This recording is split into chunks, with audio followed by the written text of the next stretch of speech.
فحش شاہ سے طلاق لے کر اپنے بوائے فرینڈ کے ساتھ گھر بسانے کا خواب اس کا خواب ہی رہ گیا تھا۔ وہ تو اسے دیکھنے بھی نہیں آیا تھا، اسے بس دوسروں سے فضا کی حالت کا پتہ چلا تھا۔ زندگی بہت بے رحم چیز ہے۔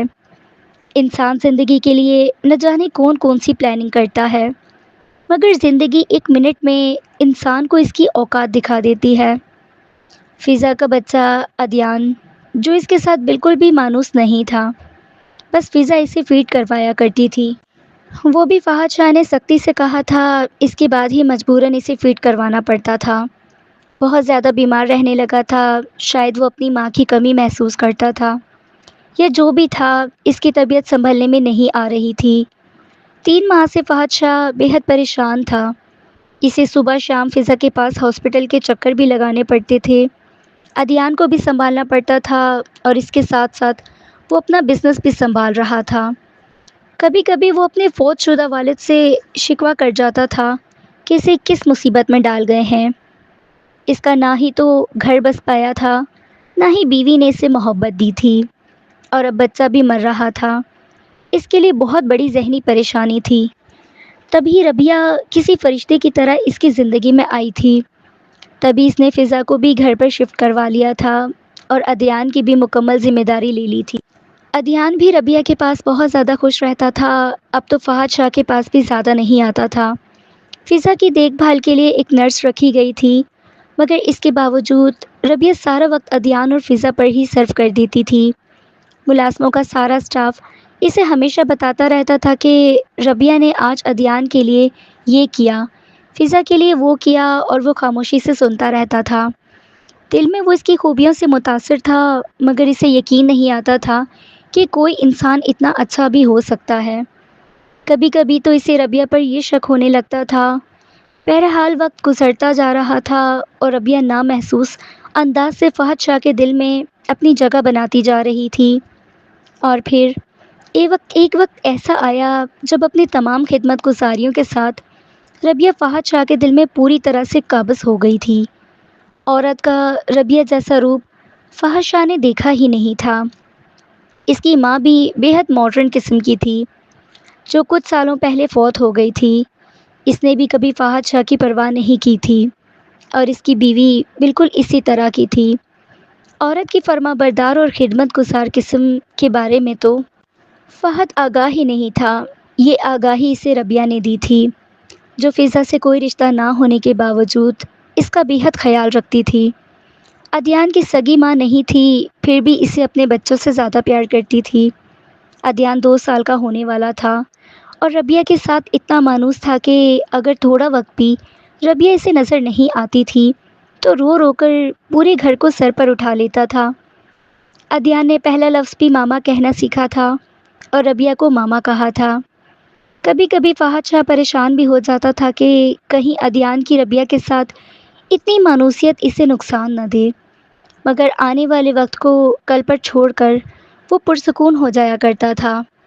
ادیان اپنے حال میں خوش تھا، اس کے لیے یہی بہت تھا۔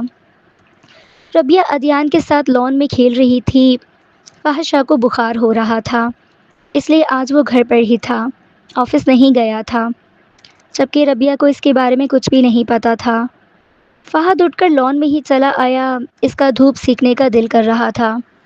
ربیہ اور ادیان کو ایک دوسرے کے ساتھ مگن دیکھ کر وہ مسکرا دیا تھا۔ ادیان اب چلنے لگا تھا، ننھے ننھے قدموں سے آگے دوڑ رہا تھا، جبکہ ربیہ اس کے پیچھے پیچھے دوڑ رہی تھی، اور اس طرح ایکٹنگ کر رہی تھی جیسے وہ ادیان کو پکڑ نہیں پا رہی۔ تھوڑی دیر میں ادیان ربیہ کو پکڑنے لگا تو اس نے آہستہ آہستہ دوڑنا شروع کر دیا، جبکہ ادیان نے 1 منٹ میں اسے پکڑ لیا، اور پھر کھلکھلا کر ہنس پڑا۔ اسے ہنستے دیکھ کر ربیہ بھی ہنستی جا رہی تھی۔ فہد شاہ کو اس وقت زندگی مکمل لگ رہی تھی۔ ہیلو ایوری ون، کیا ہو رہا ہے؟ فہد نے اچانک ربیہ کے پیچھے جا کر کہا تو وہ جو اپنے دھیان میں مگن تھی ایک دم گھبرا گئی۔ ایک جھٹکے سے اس کا پاؤں اڑا تھا، اور وہ نیچے بیٹھتی چلی گئی۔ پاؤں میں درد کی شدید لہر اٹھی تھی، جبکہ اسے تکلیف میں دیکھ کر فہد شاہ بھوکلا گیا تھا۔ جلدی سے نیچے بیٹھا اور اس کا پاؤں پکڑ کر دیکھنے لگا۔